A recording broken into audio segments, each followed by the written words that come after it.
What's going on, everyone? Welcome back to the channel. I'm going to start a new series talking about the psychology of anime. We're going to discuss anime characters, anime series, and for this video, we're going to discuss basically what it says about you if you can relate to certain anime characters. Now, I do have a degree in psychology. I've studied psychology for over 10 years, as well as neuroscience. I'm not 100% accurate, nor am I a practicing psychologist. But this is just my opinion, or well-educated opinion. Also, if you want to see more videos like this, they do take some time, but I'd love to start this as a full-on series. You can let me know in the comments maybe certain characters you want to see broken down, or even series or entire animes, and basically the meaning behind them, the philosophy, or even the psychology behind it. So like I said, we're going to explore what it says about you if you can relate to these said characters. Now, for the characters I just chose some of my favorites, I guess to make it easy on me, really. So we'll start off with my personal favorite anime character of all time, and someone that I do relate to sometimes is Vegeta from Dragon Ball. This is pretty easy, because if you can relate to Vegeta at all, it obviously shows that you have this strong sense of pride and self-determination. Vegeta is known for his relentless pursuit to surpass his limits and obviously surpass Goku. So he could have a little bit of a complex in comparison or social comparison theory, but I'm not going to get too much into that many details. Now, most likely, if you relate to this character, you find the fact that hard work basically equals success.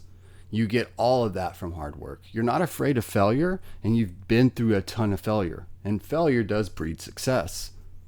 But it also means since you're so self-determined at being the best, you probably struggle with help. You don't like receiving help. You don't like asking for help whatsoever. I can definitely relate to that. So relating to Vegeta might mean that you have this very competitive high spirit, as well as a never give up attitude, but that comes at a cost because you might be someone that also puts high standards on yourself and high expectations on those around you. So next we're going to talk about one of my other favorite shows, and one of my other favorite characters is Tanjiro Kamado. Now, if Tanjiro relates to you whatsoever, or resonates within you whatsoever, it means you are very compassionate and you have a lot of empathy. And I'm not saying a cognitive empathy where you can basically understand what people are going through, you can think it. I mean an emotional empathy.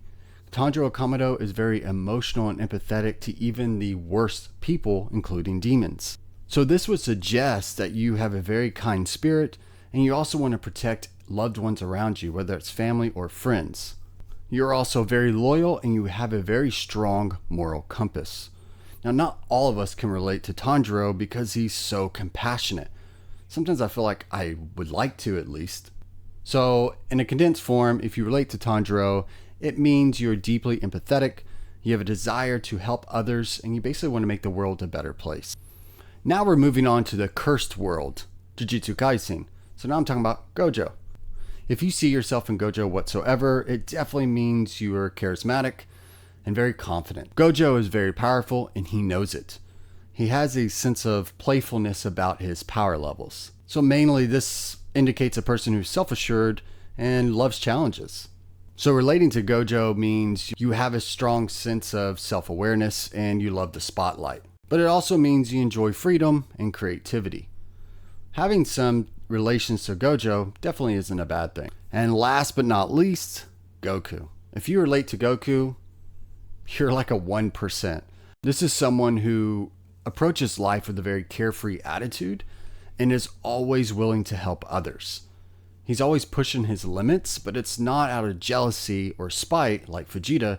It's just getting himself better so he can protect the ones around him. Goku is so different from the rest because he has a childlike nature. A lot of times you hear it that we don't like the way Goku acts. He acts immature. I wouldn't say he's immature. He definitely has a adult intelligence, sometimes, with a childlike nature, which I wish I could even strive for. So if you relate to Goku at all, congratulations, that is extremely hard to do. But it also means you value friendships and you always look for good in everyone. Very similar to Tanjiro, it's just you take things a little more lighthearted. So there it is. There you have it. Do you relate to any of these characters at all? Maybe you relate to certain parts of every single character. Or maybe you relate to none of them, and that's okay. But I want you either way to let me know in the comments below. And if you enjoyed this video and want to see more content like this, do me a huge favor. Give it as many likes as you can, even though you're only allowed to do one. Give as many likes as you can, and don't forget to subscribe and hit the notification bell so you don't miss any more content. Thanks for watching, and I'll see you guys next time.